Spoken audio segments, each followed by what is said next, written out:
How are you, bro? Good, bro. I'm 23 tomorrow. Oh, happy birthday. Thank you. What did you want to talk about today? So, when I first started, like, self-improvement, or, like, really got into it, I got really consistent, with, like, reading, meditating, journaling, all those habits. But recently, now that, I'm focusing more of my time on, like, my business and just, like, more on YouTube and all that, I find it, like, I'm spending less time on, like, reading and journaling. And then when I do have extra time, I just want to spend it on my business. And I don't know if it's just me, like, my ego thinking that, like, it's like, I don't need to, like, journal right now or something.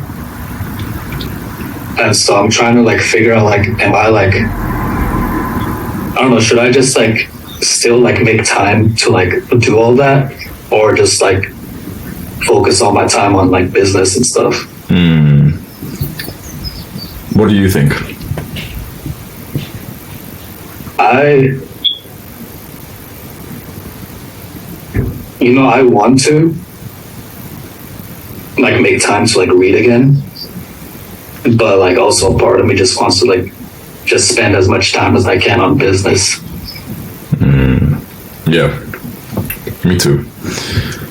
But I will say, an extra hour on business, I am fairly certain is lower ROI than the first hour of meditation, journaling, and reading.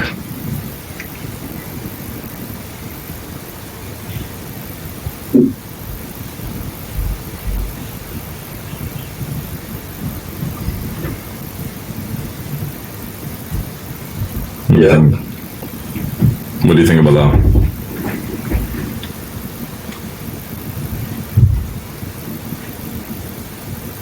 Yeah, it makes sense. Especially with, like, the 80-20 rule.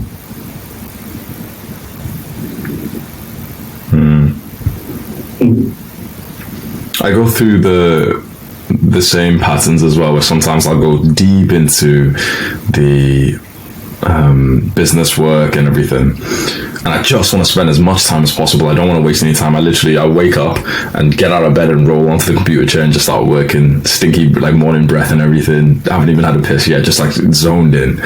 And I actually enjoy those times more. Like, I feel so productive, I feel good about myself.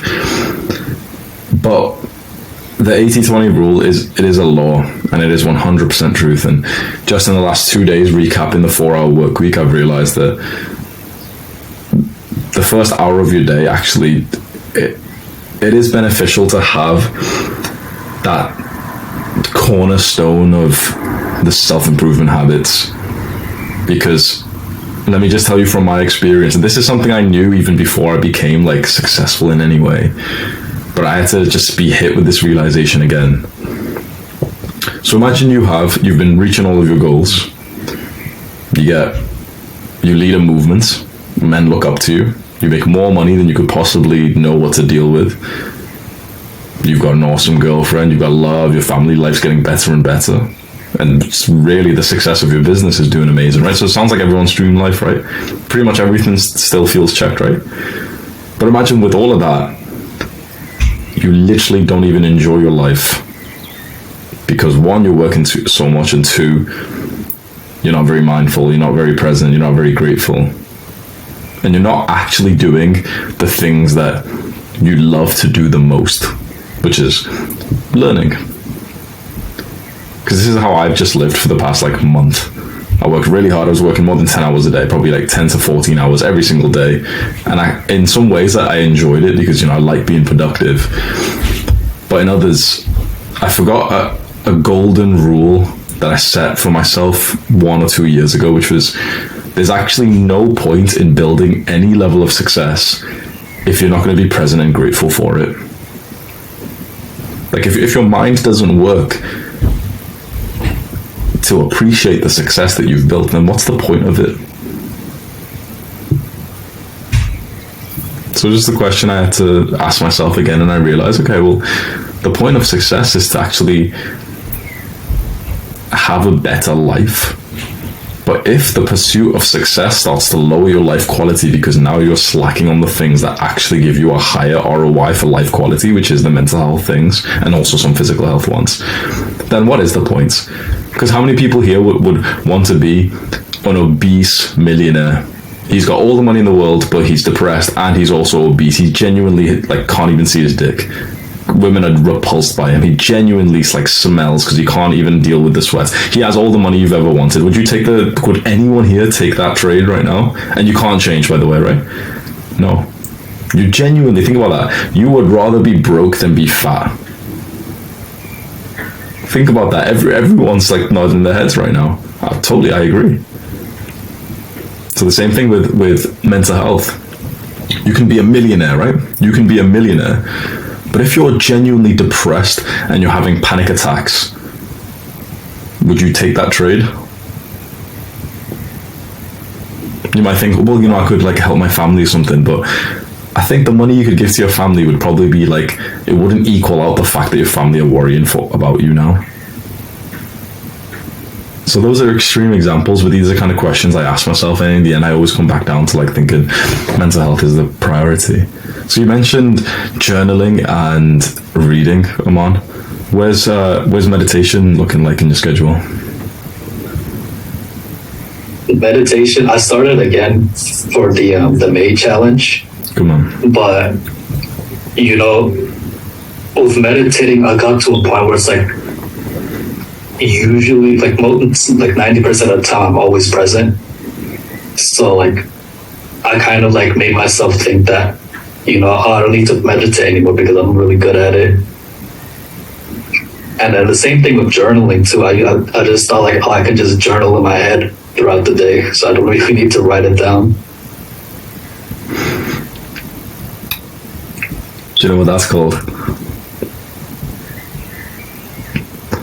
Being arrogant. Complacency. I already built the success. I can relax now.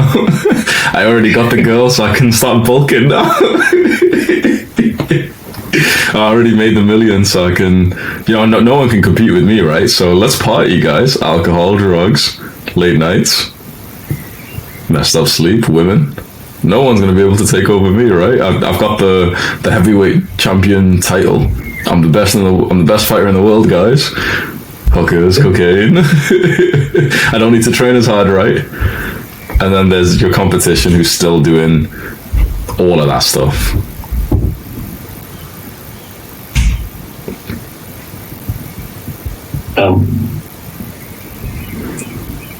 I totally understand how you feel, because I've had 3-4 times where I slack on these things as well. I always end up going back because it's only right, there's a transition period, right? It's like, let's say you've made all the gains in the gym and now you're like, oh, well, I'm big enough so I don't need to train.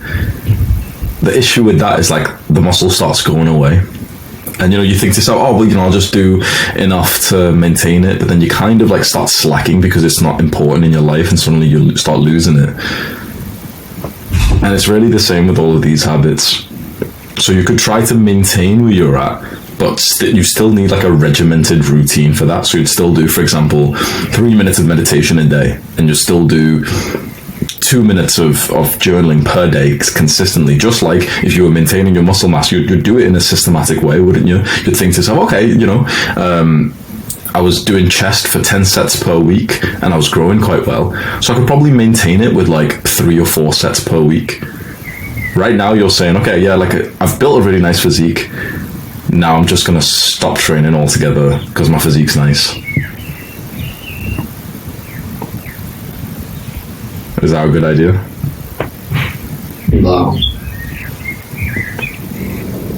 So you've got 2 options. You maintain, so you think about the volume you were doing before and reduce it to like what's called the MEV, minimum effective volume, or MED, minimum effective dose.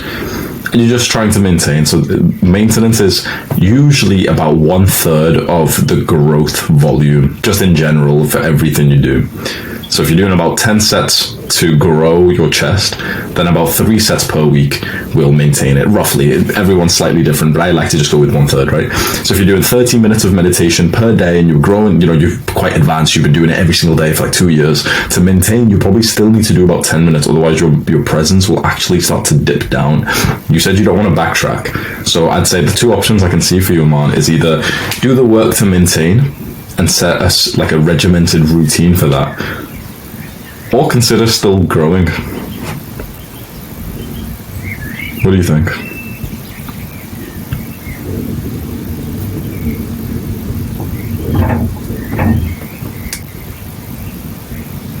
Probably still growing, if I think about it. Yeah. I don't really want to. I feel like there's like, I still have like a lot of progress to make, even though like I tell myself that I really don't. So I think I'm gonna try like still grow. I think that's a really good idea. Why don't you try just dedicating 1 hour of your day to these habits? Just 1 hour for all of self-improvement habits all checked off.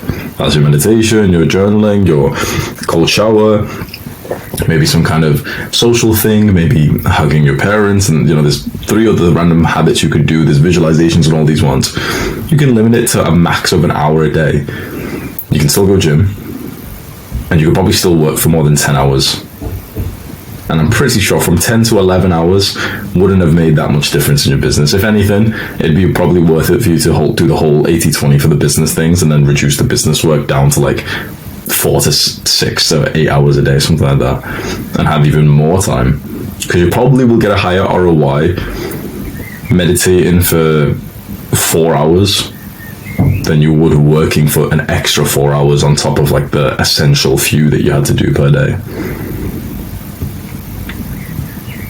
Right.